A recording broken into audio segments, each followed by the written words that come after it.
عزت اور ان کی زندگی کے لیے دینا پڑتا ہے. اور ہم تو ایسے ظالم لوگ ہیں. وہ میرے دوست ایک کہا کرتے ہیں کہ یہ نہ سمجھے کہ بیٹی اور بہن کو رخصت کر دیا تو اس کا حق ختم کر دیا. نہیں، عیدیں، شبراتیں، خوشی، غمی، مرگ یہ سانس لینے دیتی ہیں؟ نہیں لینے دیتی. جب تک وہ بچی نہ مر جائے یا آپ نہ مر جائیں حق نہیں ختم ہوتے. یہ نشتر کا واقعہ. میں مسجد میں تھا جمعے کی نماز کے بعد، میرے پاس کچھ 4 افراد آ گئے کیونکہ میں وہاں بیان کرنے جاتا رہتا ہوں اٹاری پنڈ میں. تو وہ 4 لوگ سمجھدار قسم کے لوگ تھے. وہ مجھے کہنے لگے قاری صاحب آپ آتے ہیں ہمارے پاس، ہم آپ کے پاس چل کر آئے ہیں. اور مسئلہ یہ ہے کہ ہمارے نا ادھر گاؤں میں ایک بندہ رہتا ہے کرائے پر، فیکٹری میں کام کرتا ہے اور کرائے کا اس کا مکان ہے. اتفاق ایسا ہوا ہے کہ اس کی 2 بہنوں کے گھر میں سسر یا ساس وغیرہ کی 1 مہینے میں فوتگی ہو گئی. اب یہ رواج ہے نا جی کڑم اور پتہ نہیں کیا، مجھے تو نام بھی نہیں پتا جی، کھانا دیں گے. ہوتا ہے نا یہ رواج کہ بیٹی والے کھانا دیں گے سب کو. کہتے اس بیچارے نے قرض لے کے کھانا دیا ہے. اب اس کے گھر میں اپنے فاقے ہیں. مجھے بتائیں وہ کون سے لوگ ہیں جو وہ ایک لقمہ نہ کھاتے تو مر جاتے. لیکن آپ یقین کریں پاک عرب سوسائٹی کے اندر میں ایک ختم پہ گیا. اب کیا یہ آپ بیتی سنا رہا ہوں. اچھا تیجے کا ختم ہے، کرسیاں لگی ہیں، ٹیبل لگے ہیں، ایسے ماحول ہے جیسے شادی والا ماحول ہوتا ہے. اچھا مٹن پکا ہوا ہے، پالک گوشت بیف پکا ہوا ہے، بریانی ہے، متنجن اس اعلیٰ قسم کا پکا ہوا ہے کہ میں دیکھ کے حیران کہ یہ شادی ہے کہ فوتگی ہے. خیر میں دعا وغیرہ کر کے اٹھ کے آ گیا. شام ہوئی تو وہ جس شخص کا باپ فوت ہوا تھا اس نے میرے گھر کی بیل دی. میرے گھر آیا تو مجھے کہتا ہے قاری صاحب آپ میری حالت دیکھ رہے ہیں؟ میں نے کہا کیا ہوا؟ کہتا ہے آپ نے میرا چہرہ دیکھا تھا وہاں پہ؟ میں نے کہا ہاں بڑے پریشان اور عجیب سی کیفیت. کہہ رہا میرا صبح سے بی پی آئی ہے. میں نے کہا کیا ہوا ہے؟ کہتا ہے میری 2 بہنیں یو کے میں ہوتی ہیں، وہ باپ کے مرنے پہ آئی تھیں. 2 بہنیں یو کے میں ہوتی ہیں، وہ آئی ہوئی تھی، ابھی گھر میں ہیں. تو انہوں نے کمرے میں جا کے ہاتھ جوڑ کے مجھے کہا ہے عدنان، جو بھی اس کا یعنی اس طرح کا نام تھا، کہ تم یہ کر لو، نہیں کرو گے تو یہ ہمیں گھر میں جینے نہیں دیں گے. یو کے میں رہتے ہیں، نہیں کرو گے تو یہ. کہتے قاری صاحب میں خوش نہیں تھا، میں نے 1 مہینہ باپ کی خدمت کی ہے، میں نے اپنے باپ کو اپنے ہاتھوں سے نہلایا ہے، میرا تو غم نہیں جا رہا جس نے وہ اس دنیا سے گئے ہیں، لیکن مجھے بہنوں کا گھر بچانے کے لیے سارا کچھ کرنا پڑا ہے. وہ کہتی ہیں اگر تم نہیں کرو گے تو یہ تانے دے دے کے ہمیں مار دیں گے. کہتے میری ایک بہن نے یہ کہا میں والیاں بیچ کے تمہیں پیسے دے دوں گی پر کر لو. یہ ان جگہوں کا حال ہے جہاں 2-2 کروڑ کے لوگوں کے مکان ہیں. تو جس معاشرے کی یہ حالت ہو اس معاشرے کا کیا رونا روئیں. لیکن مسئلہ پتہ کیا ہے، یہاں بھی کئی سالوں سے درس قرآن ہو رہا ہے، میں بھی آ رہا ہوں، آج میں نے بھی کیا ہے. ہو سکتا ہے بعد میں آپ یہ بھی کہہ دیں یار واہ بڑا مزہ آیا ہے، آنکھیں بھی نم ہو گئی تھی، چس آ گیا یار، حق ادا ہو گیا. ہو سکتا ہے پر اس سے کوئی فائدہ نہیں ہونا. تعریف ہوگی، ختم ہوگی بات. اور بھائی فائدہ تب ہونا ہے یہ بڑے بوڑھے بزرگ کوئی نوجوان اٹھے اور کہے میں اس غلط رسم کو ختم کروں گا. سبحان اللہ.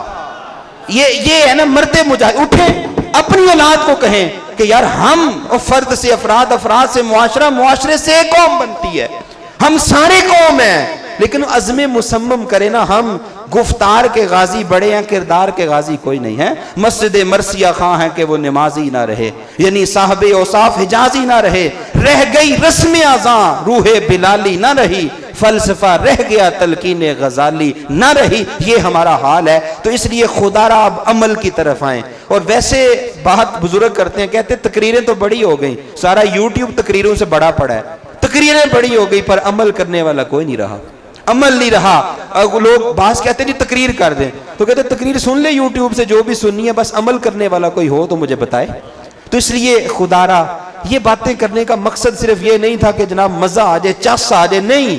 او بھائی کوئی مقصد یہ ہے کہ ہم بدلے تو صحیح اس نظام کو. ملک کے جو حالات ہیں آپ سب کو پتہ ہے، کس کا رونا کس کا دکھڑا، جس کو دیکھیں ہر ایک پریشان تنگ، اور لوگ گردے بیچ رہے ہیں بجلی کا بل دینے کے لیے. اور ڈاکٹر ایک سوشل میڈیا پہ مشہور ہے ملتان کا، اس نے بتایا، کہتا میرے پاس عورت آ گئی، شوہر مریض ہے اور بیٹے بیمار ہیں، میرا گردہ خرید لو، میں نے گھر کا بل دینا ہے.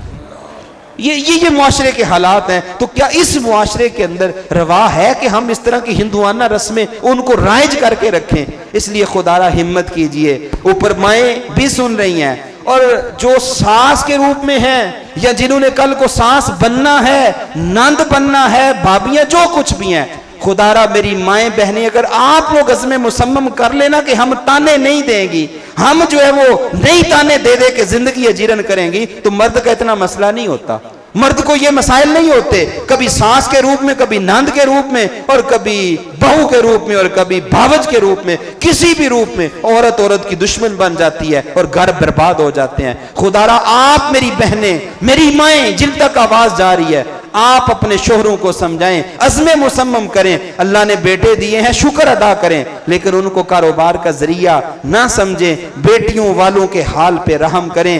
جہیز کی یہ جو مروجہ رسم ہے، میں لفظ بول رہا ہوں مروجہ، جو اب ہمارے ہاں رواج پا چکی ہے، یہ اسلام کا کلچر نہیں ہے، یہ اسلام کی تعلیم نہیں ہے، یہ ہندوؤں کی رسم ہے. اور ہندو اسے کنیا دان کہتے ہیں. اور ابھی تو انڈیا کے اندر ہندو بھی رو پڑے ہیں، انہوں نے عدالت میں جا کے کہا خدا کے لیے ہمارے حال پہ رحم کرو، یہ رسم ختم کر دو، ہم مر گئے ہیں. ہندو بھی چیخ اٹھے ہیں.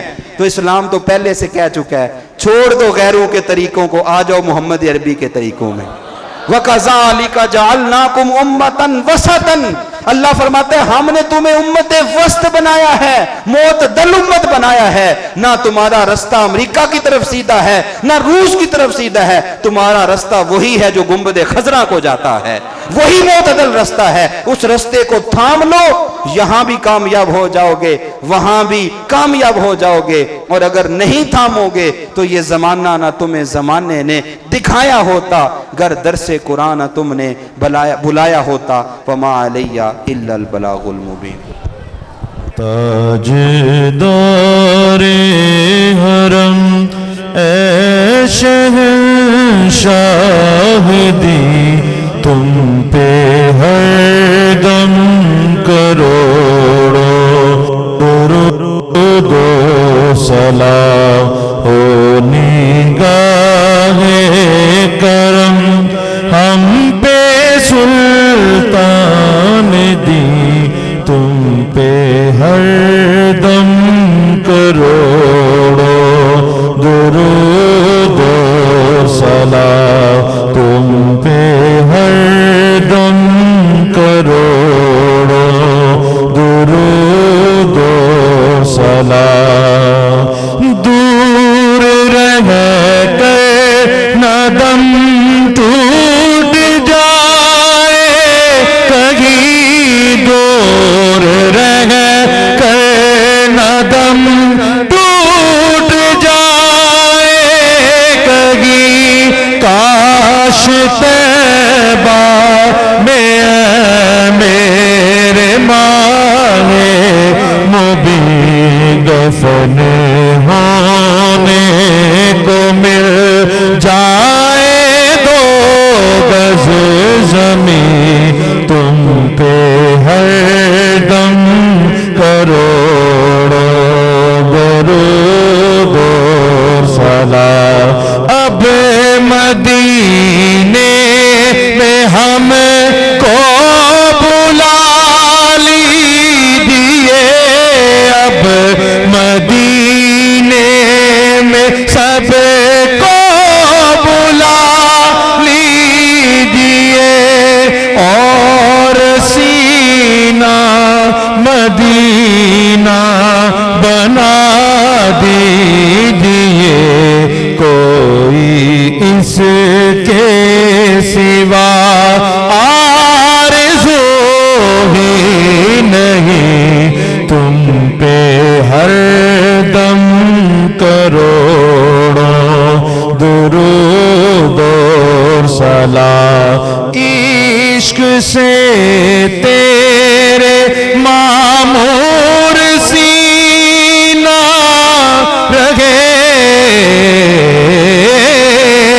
عشق سے تیرے معمور سینہ رہے، لب پہ گردم مدینہ مدینہ رہے.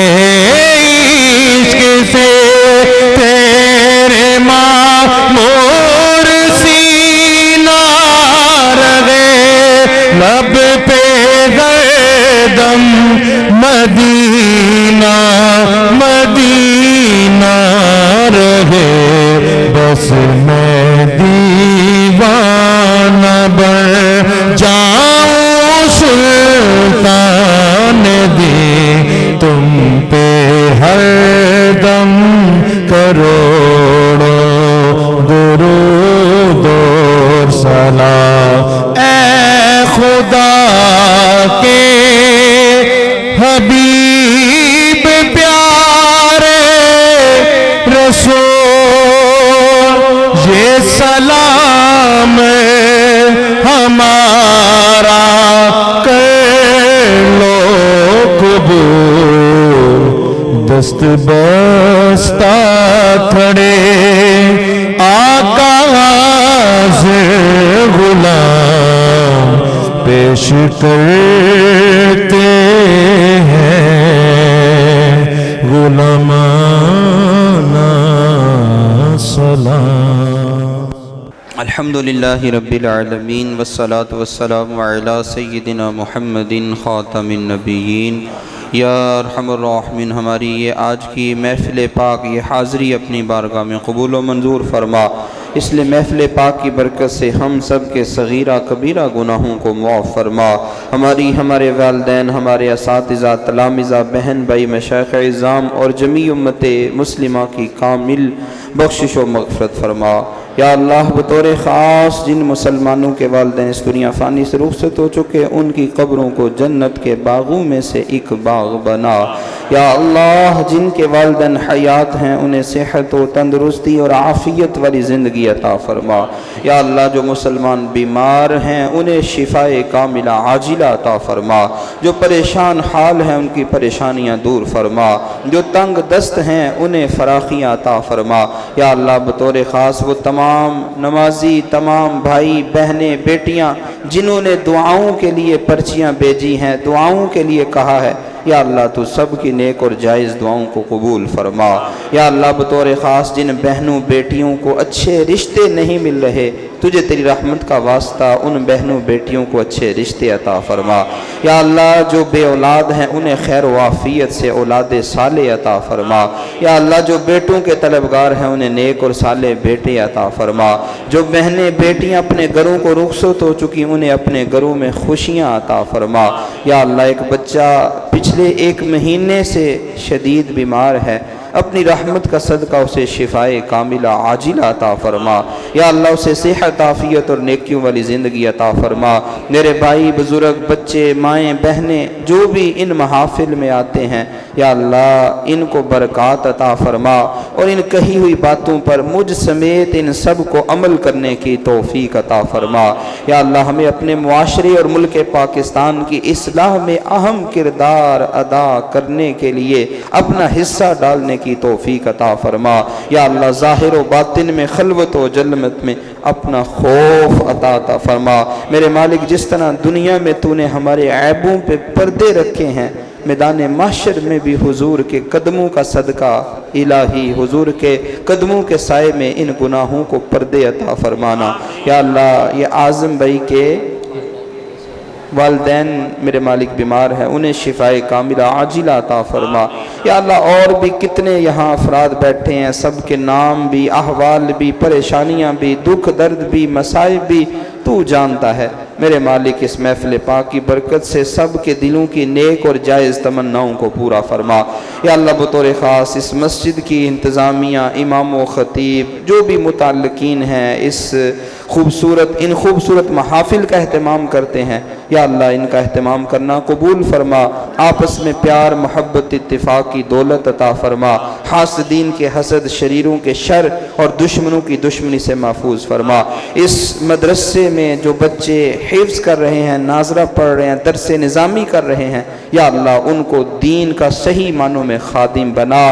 یا اللہ اس جگہ کو اسلام کا، سنیت کا مرکز بنا اور یہاں سے حضور کی محبت اور دین کی خدمت کا وہ کام جو تجھے مطلوب ہے الہی وہ کام لے لے. اور یہاں جتنے بھی قاری صاحبان، ناظم صاحب، انتظامیہ جو اس مسجد مدرسے کے ساتھ تعاون کرتے ہیں، فنڈ دیتے ہیں، جس طریقے سے بھی، یا اللہ تو سب کی خیر فرما، سب کی جان مال اولاد کی خیر فرما، برکات عطا فرما۔ یا اللہ جب تک جئیں اپنے اور اپنے حبیب کی محتاجی کے علاوہ ہر ایک کی محتاجی سے ہمیں محفوظ فرما۔ جئیں تو اسلام پر جئیں، اور جب دنیا سے جائیں حضور کی غلامی میں ہی جائیں۔ الہی کہتے رہتے ہیں دعا کے واسطے بندے تیرے، کر دے پوری آرزو ہر بے کسو مجبور کی۔ صلی اللہ تعالی علی خیر خلقہ محمد وعلی آلہ واصحابہ اجمعین۔